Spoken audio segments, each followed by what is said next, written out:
네, 어제 회동을 가진 여야 원내 지도부가 긴 협의 끝에 오는 29일 본회의를 개최하고 합의점을 찾은 법안들을 처리하기로 했습니다. 또 오늘 오후에도 회동을 열고 남은 쟁점들을 조율할 예정인데요. 네, 고영신 한양대 특임교수, 장성호 건국대 교수 이 두 분과 함께 관련 내용 자세히 살펴보겠습니다. 안녕하십니까? 어서 오십시오. 네, 안녕하세요.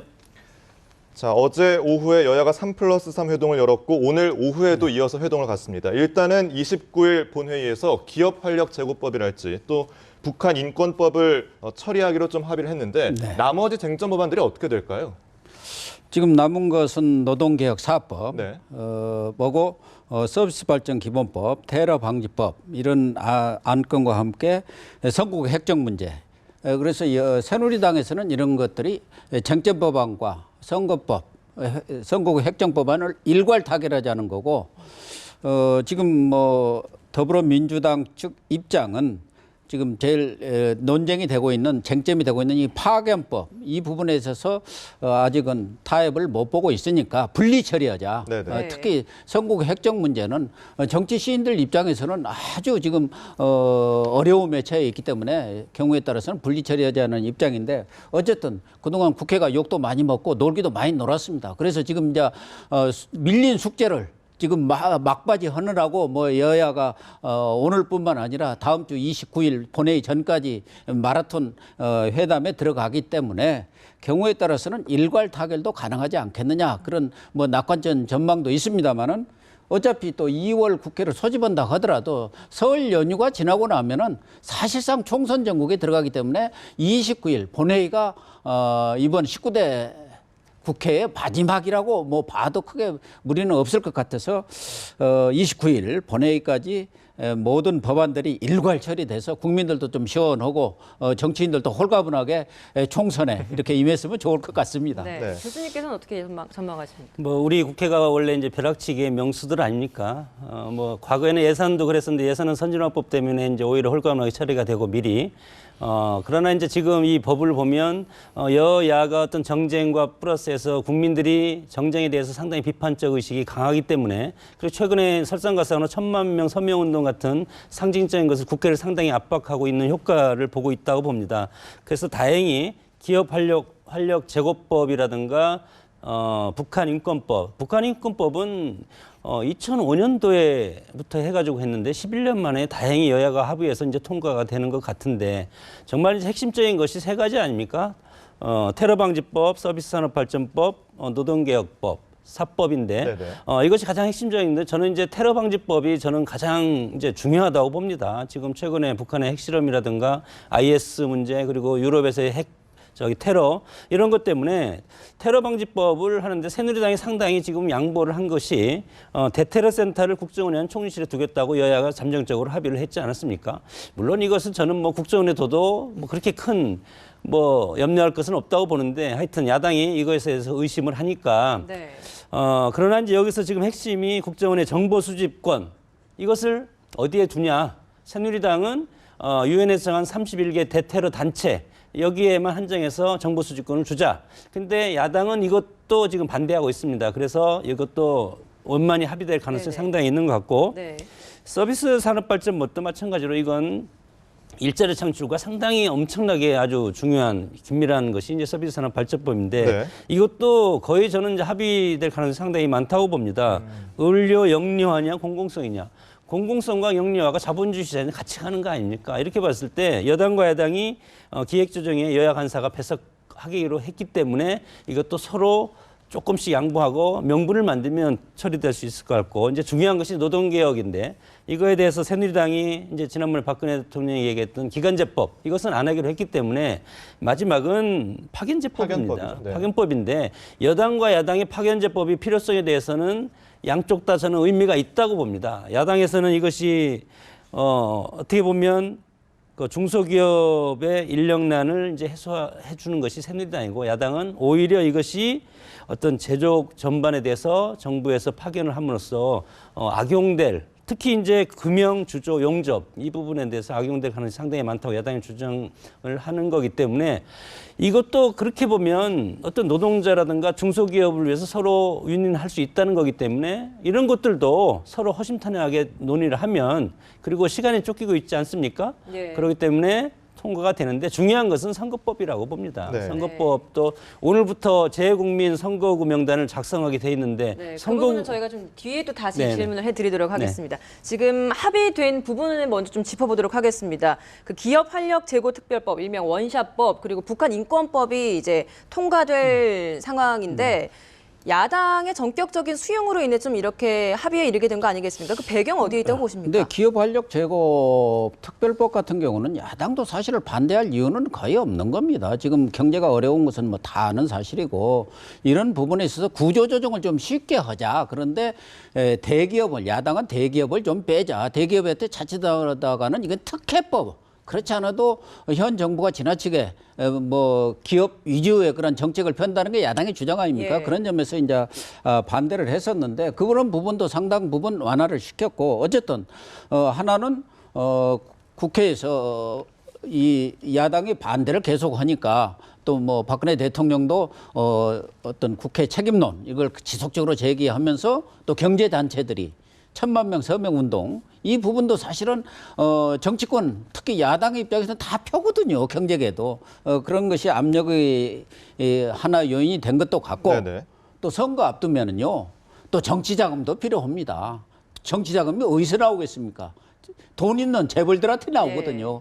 그렇기 때문에 재벌들한테 또 이렇게 밉보여서는 안 되는 측면도 있고 특히 하나는 국민의당이 창당 지금 과정에 있습니다만은 이런 기업활력 제고법이라든가 이런 부분에 대해서 상당히 적극적이고 긍정적인 시그널을 보내고 있기 때문에 우리가 자칫하다가는 이거 국민의당한테 주도권을 뺏긴다든가 또 중산층이라든가 이 중도층의 표심을 국민의당이 가져갈 수 있다는 그런 심리가 작용을 해가지고 더불어민주당도 이 합의에, 원샷법 네, 이 부분에 대해서 적극적인 찬성 쪽으로 돌아선 것 같고 또한 북한 인권법은 사실은 이건 진작 처리를 했어야 합니다.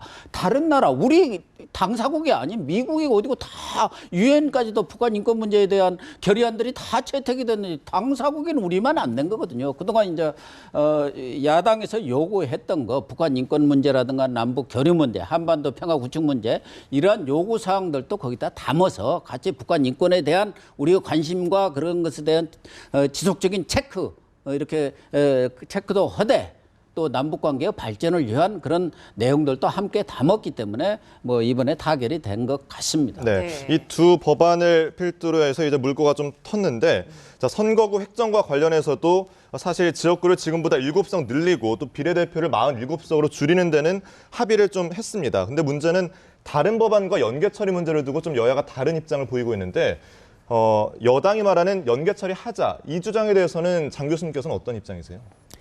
새누리당 입장에서는 집권 여당 아닙니까? 집권 여당이면 박근혜 대통령을 당선시킨 당인데 그러면 박근혜 대통령이 추진하는 경제 활성화법이라든가 국정 아젠다에 대해서는 국회에서 입법화로 서포트할 필요가 있기 때문에 여당에서는 당연히 선거법도 중요하지만 선거법과 관련해서 박근혜 정권이 앞으로 나가기 위해서는 입법화를 해줄 집권당의 의무가 있는데 선진화법 때문에 이것이 과반수로는 통과가 안 되기 때문에 지금 합의가 안 되는 거 아닙니까? 네네. 그래서 여당 입장에서는 당연히 선거법과 같이 똑같이 중요한 것이 여러 가지 입법, 현안이 통과가 돼야 되기 때문에 연계를 할 수밖에 없다고 저는 봅니다. 연계가 네. 불가피하다 이런 네, 불가피하다. 논리적으로 보면은 여당이 좀 궁색하기는 합니다. 지난번 국회법 파동 때 국회법하고 야당이 다른 법을 연계시켰을 때 여당에서 나온 얘기, 뭐 청와대까지도 마찬가지입니다. 국회법하고 이런 다른 법하고 왜 무슨 관계가 있느냐? 국회법은 국회법대로 처리하고 뭐 이렇게 여당의 논리는 지금까지 그래 왔죠. 뭐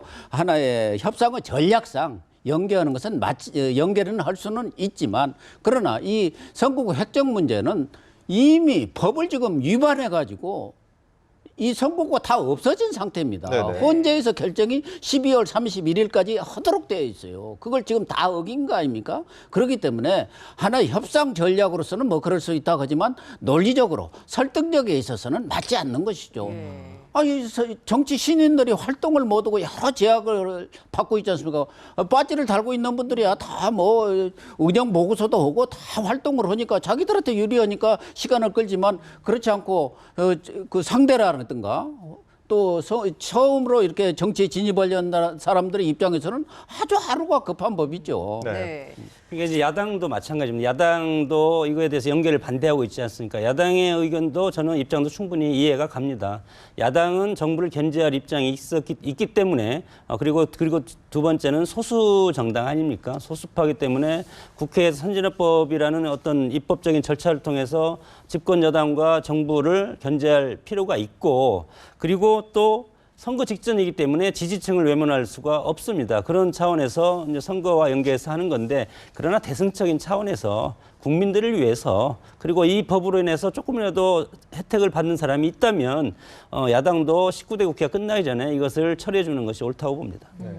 근데 지금 총선이 3개월 정도밖에 남지 않지 않았습니까? 그런 상황에서 선거구 획정 자체가 아직 안 되다 보니까 자연스럽게 총선 연계론도 거론이 되고 있습니다. 이 가능성 어떻게 보십니까?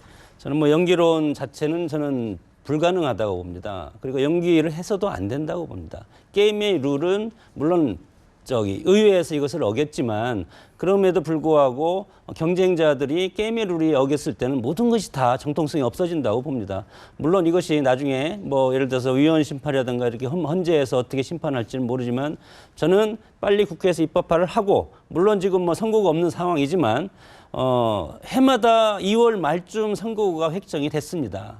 매 선거 때마다 그런 것을 우리 국회의원들이 어떤 뭐 예를 들어서 정치 신인들을 선거운동 못하게 하는 그런 전략적인 차원은 아닌 것 같고 여야의 어떤 당리당략적이고 그리고 입법화에 대해서 서로 삿바싸움을 하고 그리고 자기 당 내부에서 어떤 권력 투쟁 이런 것 때문에 이제 이런 것이 이제 연기가 되는 건데 그럼에도 불구하고 선거는 4월 13일 날 치러야 된다고 봅니다. 네.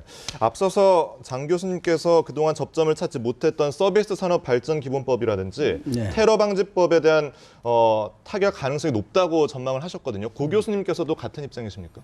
지금 뭐 테러 방지법은 우선 그동안 논란이 됐던 대테러 센터를 어디다 두느냐 이 부분에 대해서 새누리당 측에서 양보를 해서 국정원이 아닌 총리실에 두기로 했고 다만 뭐 감청 이런 부분들 말하자면 정보 수집 권한을 국정원이 가져야 하느냐 이 부분인데 어쨌든 큰 부분에서 합의가 된 거거든요. 네네.